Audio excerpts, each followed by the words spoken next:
Good evening my dear student. तो हम लोग अपना अनसॉल्व का सेट नंबर 2 लगा रहे थे, जिसके 5 क्वेश्चन हम लोग कंप्लीट कर चुके थे। अब छठवें का सॉल्व करते हैं। पहले से ही लिख के रखा है हमने कि समय ज़्यादा ना लगे। तो प्रश्न नंबर छठवें का उत्तर है ये, जिसमें आपसे पहला क्वेश्चन पूछा गया है। पहला क्वेश्चन हमसे पूछा गया है इसमें कि उपसंयोजन योजकों के संयोजकता आबंध सिद्धांत, मतलब इसी को हम बीबीटीवी कहते हैं, का उल्लेख कीजिए तथा इनकी कमियों का भी उल्लेख करना है। और अथवा में भी इसके महत्व पूछे गए हैं। तो हम देखते हैं। तो ये जो सिद्धांत होता है, बीबीटी सिद्धांत है, संकुल योजकों में चुंबकीय गुण तथा ज्यामिति के बारे में बताता है। ये सिद्धांत क्या होता है? संकुल यौगिक। संकुल यौगिक क्या होता है आप जानते हैं, बड़े ब्रैकेट के में जो रखे जाते हैं, आईयूपीसी नाम बनाते हैं जिनके हम, तो उनकी ज्यामिति या आकार के बारे में बताता है। इसके लिए निम्नलिखित बिंदु हैं। तो पहला जो बिंदु है, तो सर्वप्रथम केंद्रीय धातु परमाणु या आयन अपनी ऑक्सीकरण अवस्था के अनुरूप इलेक्ट्रॉन त्याग कर धनायन बनाता है। ये क्या करता है? इलेक्ट्रॉन त्याग कर धनायन बनाता है। अब दूसरा है, तो केंद्रीय धातु परमाणु लिगैंड को रिक्त कक्षक उपलब्ध कराता है। ये रिक्त कक्षक धातु परमाणु की उपसंयोजन संख्या के बराबर होता है। तीसरा पॉइंट है, यदि संकुल में अयुग्मित इलेक्ट्रॉन उपस्थित हो तो अनुचुंबकीय, मतलब रंगीन। यदि संकुल में युग्मित इलेक्ट्रॉन उपस्थित हो तो वो प्रतिचुंबकीय या रंगहीन कहलाता है। मतलब कि क्या होता है कि केंद्रीय धातु परमाणु में कैसा होना चाहिए, जो उपसंयोजक यौगिक होता है उसमें अगर इलेक्ट्रॉन उपस्थित हो तो वो अनुचुंबकीय होता है, मतलब अयुग्मित हो, और युग्मित हो तो वो प्रतिचुंबकीय होता है। और जो अनुचुंबकीय होगा उसके यौगिक का कलर रंगीन होगा, और जो कैसा होता है अयुग्मित, तो उसका कलर कैसा होता है? अनुचुंबकीय होता है।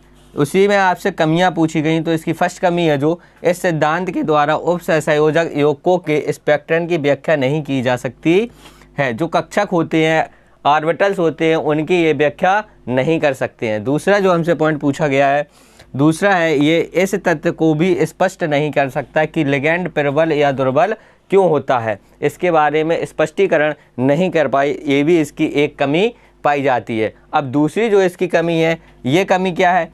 ये उपसंयोजक के रंगों का कोई स्पष्टीकरण नहीं दे पाया। मतलब जो उपसंयोजक यौगिक होते हैं उनके रंग के बारे में स्पष्ट रूप से हमें नहीं बता सका। ये कमियां हैं। अब इसमें प्रश्न नंबर छठवें का जो खा का उत्तर है, किसका है? प्रश्न नंबर छठवें का खा उत्तर है। इसमें आपसे पूछा गया है एमिनो अम्ल तथा न्यूक्लिक अम्ल पर एक संक्षिप्त टिप्पणी लिखिए। तो सबसे पहले हम देखते हैं एमिनो अम्ल। तो एमिनो अम्ल किसे कहते हैं? वे यौगिक जिनमें एक या एक से अधिक एमिनो समूह तथा कार्बोक्सिलिक समूह उपस्थित होता है। क्या उपस्थित होता है? यौगिक जिनमें एक या एक से अधिक एमिनो समूह, तो एमीन अच्छे से पढ़िए आप लोगों ने, तथा कार्बोक्सिलिक समूह COOH उपस्थित होता है, उसे हम क्या कहते हैं? एमीन कहते हैं। न्यूक्लिक अम्ल किसे कहते हैं? कोशिका के नाभिक में उपस्थित वे कण, कोशिका के नाभिक में उपस्थित वे कण जो आनुवांशिकता के लिए उत्तरदायी होते हैं। कैसे होते हैं? उत्तरदायी, जिन्हें हम क्रोमोसोम कहते हैं। क्या कहते हैं? क्रोमोसोम। ये प्रोटीन तथा अम्ल के जैव अणु से मिलकर बने होते हैं, जिसे हम न्यूक्लिक अम्ल कहते हैं। ये 2 प्रकार के होते हैं, DNA और RNA। DNA का पूरा नाम क्या होता है, ये आप लोग हमें कमेंट में बताएंगे। RNA का पूरा नाम क्या होता है, ये भी आप हमें कमेंट में बताएंगे। और ये हाई स्कूल में भी पढ़े हैं आप लोगों ने, 9th में भी पढ़े होंगे, नाम पूरा पता होगा। नहीं, मैं क्यों बताऊं, आप लोग ही इसका कमेंट में नाम बताएंगे। इसके बाद हमारे पास है प्रश्न नंबर छठवें का खा का अथवा है, जो उसमें हमें विटामिन दी गई हैं, कुछ उनके स्रोत बताने हैं। विटामिन के स्रोत तथा इन विटामिनों की कमी के कारण होने वाले रोग, स्रोत और रोग बताने हैं, और जिनके साथ हम इनके आपको रासायनिक नाम भी बता देंगे, क्योंकि वो भी कभी कभार पेपरों में पूछे जाते हैं। इसका स्क्रीनशॉट ले लीजिए, लिख लीजिए, और वीडियो को लाइक ज़रूर कर दें ध्यान से। स्किप नहीं करना वीडियो, क्योंकि ज़्यादा बड़ा भी नहीं होगा, हम लिख के पहले ही से रख लेंगे और आपको समझाते जाएंगे, जिससे कि वीडियो छोटा बन जाता है। कुछ बच्चे कह रहे थे टाइम ज़्यादा लग जाता है सर, आप बोर्ड पर लिखते रहते हैं, तो इसीलिए मैं समझाता जाऊंगा, और अच्छा लगे तो बताना और लाइक कीजिए। स्क्रीनशॉट ले लिया होगा, इसको हम रेज करते हैं। अब हम लोग डिस्कस करेंगे विटामिन पर। काफ़ी इम्पोर्टेंट है विटामिन, और विटामिन जो है वो पेपर में हर बार पूछी जाती है, विटामिन प्रोटीन में से कोई एक। और हार्मोन्स भी पढ़ लेना, हार्मोन के बारे में भी पूछा जाता है। तो अब हम अपना खवाला उत्तर देखेंगे, विटामिन के स्रोत और रोग। हाँ, तो हम लोगों ने पेज नंबर कौन सा देख लिया था, जो छठवें का खा हो गया, खा है जो विटामिन है। तो विटामिन ए हमें जो दी गई है, सबसे पहले विटामिन ए है, जो इसका नाम होता है रेटिनॉल। रासायनिक नाम क्या होता है? रेटिनॉल। जो इसका स्रोत है तो गाजर, मक्खन, दूध आदि। इससे जो रोग होती है वो रतौंधी होती है। रतौंधी किसे कहते हैं? जो हमें रात में ऐसी सूरज ढल जाता है तो दिखना बंद हो जाता है। फिर है विटामिन सी। विटामिन सी का जो नाम होता है एस्कॉर्बिक अम्ल होता है। इसका जो स्रोत होता है, जितने भी खट्टे पदार्थ होते हैं वो सभी, जैसे नींबू, संतरा, आंवला और पत्तेदार सब्जियां भी होती हैं, मांस मच्छी भी होती है। इससे जो रोग होगा वो स्कर्वी या नस का फटना होता है, या कह सकते हैं जो मसूड़े होते हैं, मसूड़े सूज जाते हैं, मसूड़े से खून आने लगे, ये सब इसी विटामिन की वजह से होता है। कौन सी? विटामिन सी की कमी से होता है, जिससे हमें खट्टे पदार्थ खाने चाहिए। अब है विटामिन डी। जो विटामिन डी है इसका रासायनिक नाम होता है कैल्सीफेरोल, और जो स्रोत है ये होता है सूर्य का प्रकाश। सबसे अच्छा स्रोत माना जाता है। जब सुबह की जो सूर्य की किरणें निकलती हैं ना, तो वो हमें लेनी चाहिए। सुबह जल्दी उठो, पहली सूर्य की किरणें हो, छत पे घूमो या बाहर घूमो, वो किरणें हमें मिलनी चाहिए। और इसके साथ साथ शाम को भी जब सूर्य ढल रहा हो तो बढ़िया वो धूप हल्की सी निकलती तो वो भी ले। पर सबसे अच्छी तो धूप होती है वो सुबह की होती है। सुबह सूर्य जैसी निकले, जल्दी उठो और सूर्य की किरणों को आप लोग ग्रहण कीजिए। तो इससे क्या होता है? हड्डियां हमारी कमज़ोर नहीं होती हैं। तो इससे जो रोग होता है, हड्डियों का भंगुर होना होता है या रिकटेस होता है। अब हमारे पास है विटामिन ई। तो विटामिन ई का रासायनिक नाम होता है टोकोफेरोल।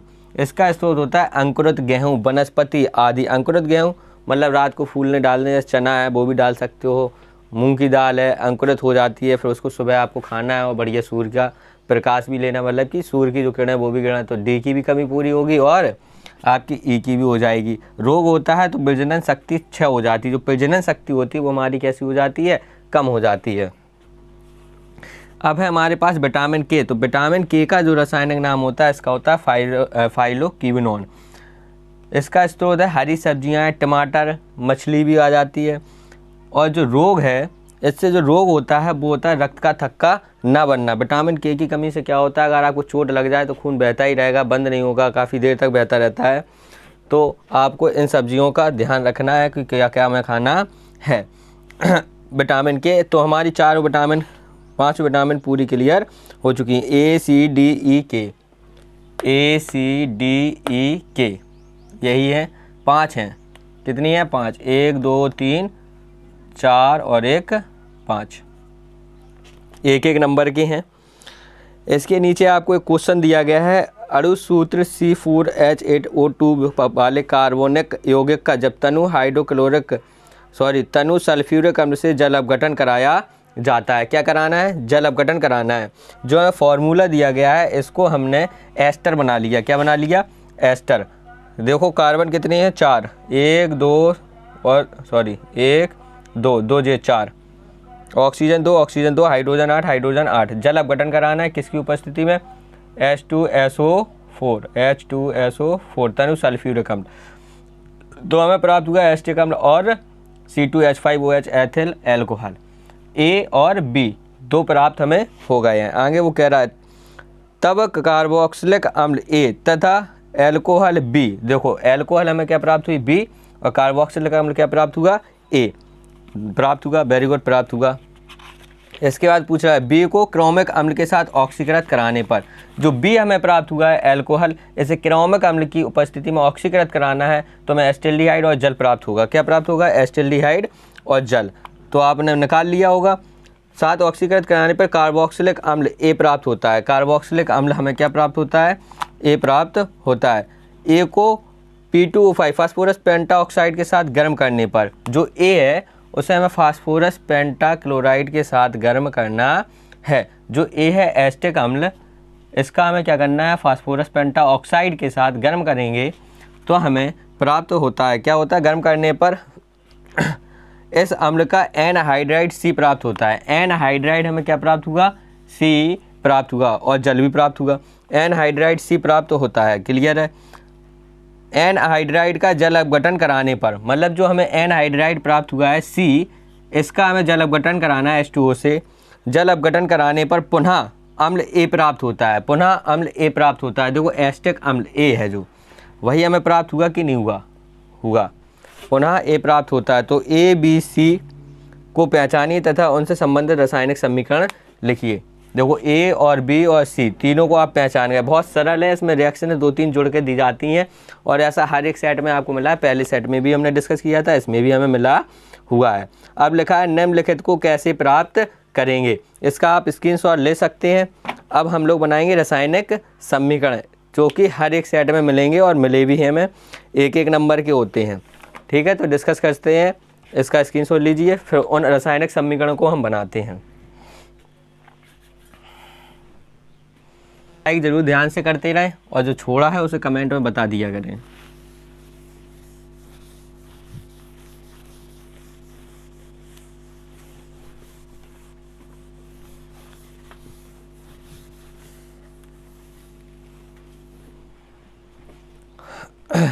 अब जो हमारे पास है तो इसमें लिखा है बेंजोइक अम्ल से बेंजीन कैसे प्राप्त करेंगे। बिल्कुल इजी और सरल है। पहला जो क्वेश्चन है बेंजोइक अम्ल से बेंजीन कैसे प्राप्त करेंगे, और ये हमारे पेज नंबर 7 में का का अथवा वाला है। किसका है, पेज नंबर 7 में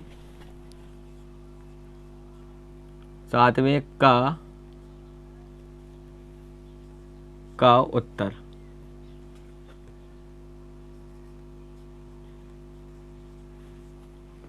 फर्स्ट,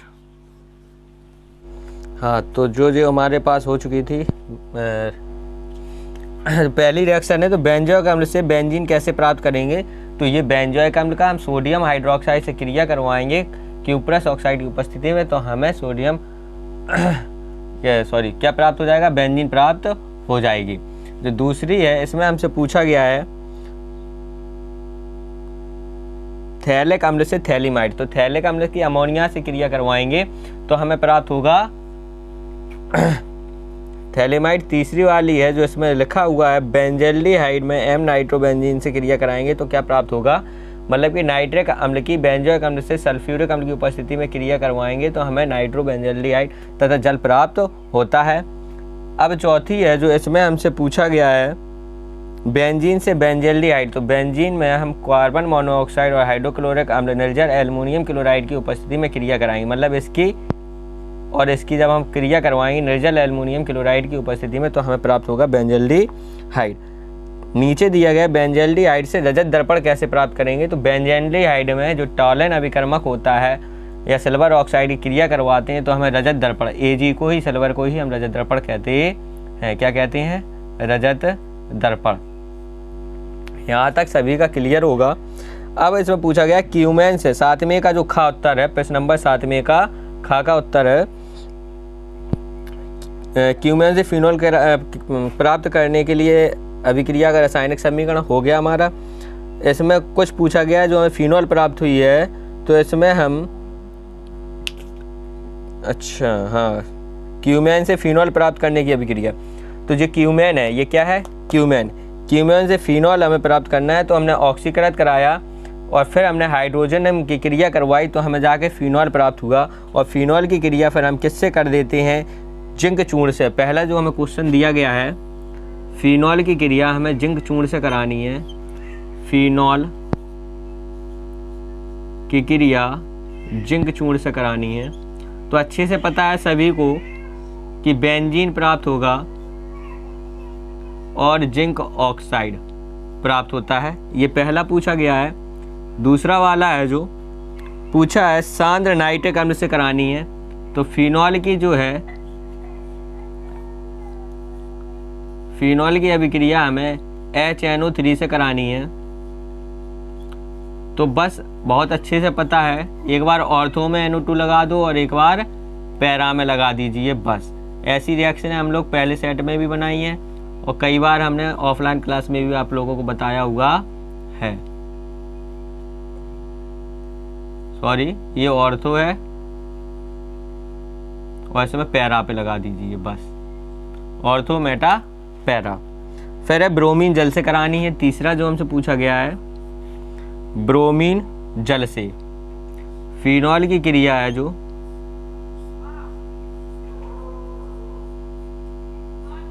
Br2, फिनॉल लिख दो और 3 जगह आप जोड़ दीजिए ब्रोमीन को।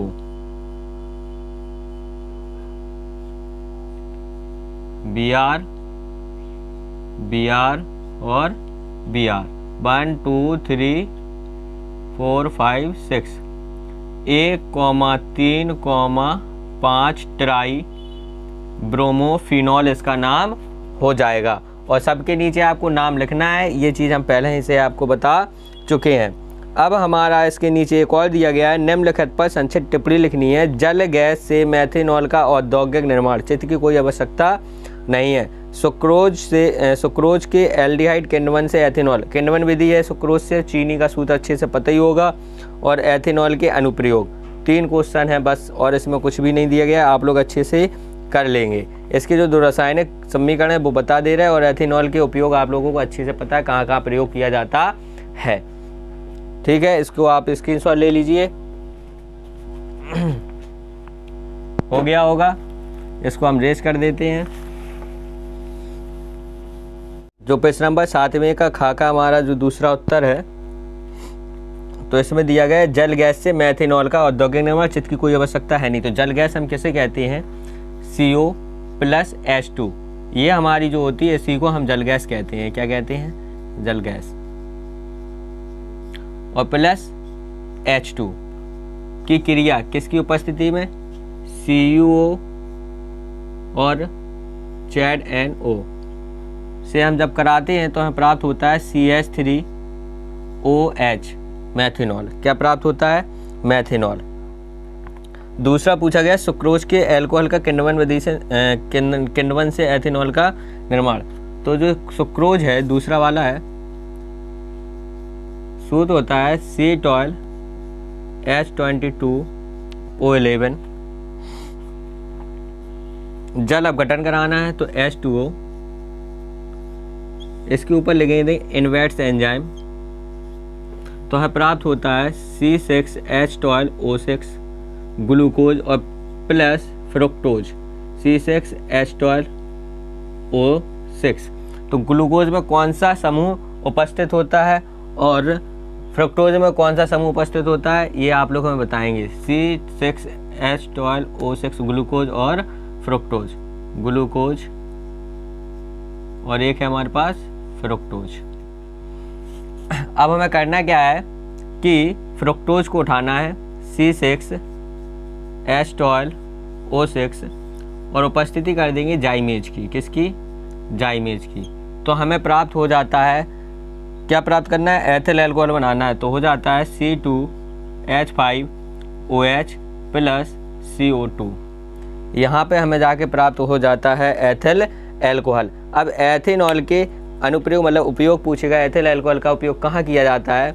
तो जो सोमरस होता है उसे बनाने में इसका प्रयोग किया जाता है, दवाइयों के निर्माण में किया जाता है, और जो परफ्यूम्स होती हैं और जो दारू होती है, कह सकते हो दारू मतलब कि मदरा बनाने में भी इसका प्रयोग किया जाता है।